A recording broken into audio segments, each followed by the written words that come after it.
Assalamualaikum warahmatullahi wabarakatuh. Perkenalkan, nama saya Dea Pratiwi dengan NIM 230311041, kelas PCB angkatan 23. Di sini saya akan membahas tentang materi manajemen risiko perbankan syariah. Adapun yang pertama yaitu pengertian manajemen risiko. Pengertian risiko tersendiri adalah kemungkinan terjadinya peristiwa yang dapat menimbulkan kerugian atau penyimpangan dari tujuan yang diharapkan. Sedangkan manajemen risiko adalah proses identifikasi, pengukuran, pemantauan, dan pengendalian secara risiko secara terstruktur untuk meminimalkan dampak negatif yang mungkin muncul. Dalam perbankan syariah, manajemen risiko menjadi lebih kompleks karena harus memenuhi prinsip kehati-hatian atau prudential banking, sekaligus prinsip syariah atau syariah compliance. Adapun yang kedua yaitu tujuan manajemen risiko perbankan syariah. Tujuan manajemen risiko perbankan syariah ada 5. Yang pertama, menjaga stabilitas keuangan bank agar tetap sehat dan berkelanjutan. Yang kedua, memastikan setiap aktivitas bank sesuai syariah dan terhindar dari praktik gharar atau ketidakjelasan, maisir, spekulasi, dan riba. Yang ketiga yaitu melindungi kepentingan nasabah, pemegang saham, dan stakeholder. Yang keempat yaitu mengoptimalkan peluang keuntungan dengan meminimalkan potensi kerugian. Sedangkan yang kelima atau yang terakhir yaitu mendukung kepatuhan terhadap regulasi seperti ketentuan OJK, BI, dan DSN MUI. Adapun yang ketiga yaitu prinsip dasar manajemen risiko perbankan syariah. Yang pertama yaitu identifikasi risiko. Mengenali potensi risiko pada setiap produk dan kegiatan bank. Yang kedua, pengukuran risiko. Menilai seberapa besar potensi kerugian yang mungkin timbul. Yang ketiga yaitu pemantauan risiko. Melakukan monitoring berkala terhadap posisi risiko. Yang keempat, pengendalian risiko. Menyusun strategi mitigasi baik melalui diversifikasi, penjaminan maupun pembatasan. Yang kelima yaitu kepatuhan syariah. Memastikan setiap langkah mitigasi tidak bertentangan dengan prinsip syariah. Selanjutnya yaitu karakteristik risiko di bank syariah. Produk berbasis akad atau mudarabah, musyarakah, murabahah, ijarah, salam, dan istisna. Risiko tidak hanya finansial, tetapi juga terkait kepatuhan syariah. Tidak ada instrumen bunga, sehingga sensitivitas terhadap pasar dan likuiditas berbeda dengan bank konvensional. Adanya risiko profit and loss sharing atau PLS. Selanjutnya yaitu jenis-jenis risiko dalam perbankan syariah.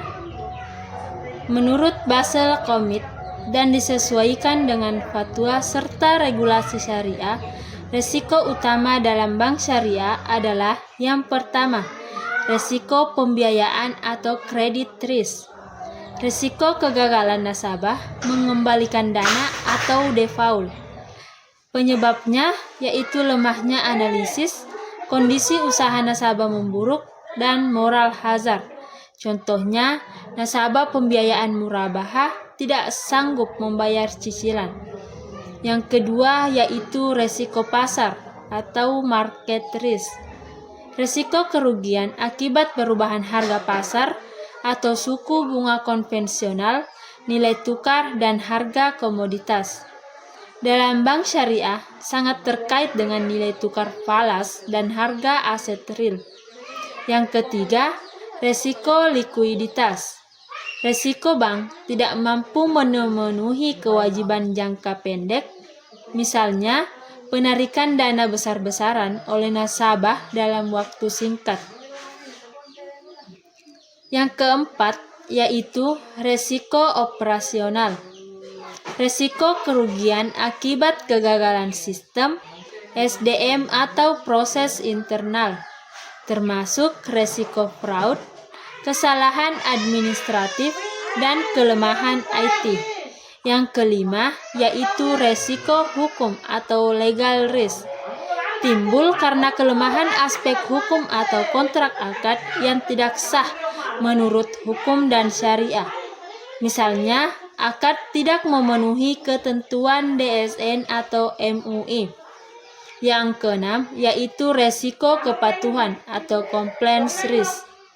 Resiko akibat ketidakpatuhan terhadap regulasi bank maupun ketentuan syariah. Yang ketujuh yaitu resiko reputasi. Resiko turunnya kepercayaan masyarakat akibat isu negatif, pelanggaran syariah, atau pelayanan buruk. Yang kedelapan yaitu resiko strategis. Resiko yang timbul karena penerapan strategis bisnis yang tidak tepat atau tidak sesuai dengan dinamika pasar. Selanjutnya yaitu strategi mitigasi resiko dalam bank syariah. Yang pertama yaitu analisis pembiayaan yang ketat. Menggunakan prinsip 5C, karakter, capacity, capital, collateral, dan condition. Yang kedua yaitu diversifikasi produk. Tidak bergantung pada satu sektor usaha. Dan yang ketiga, penggunaan akad yang tepat.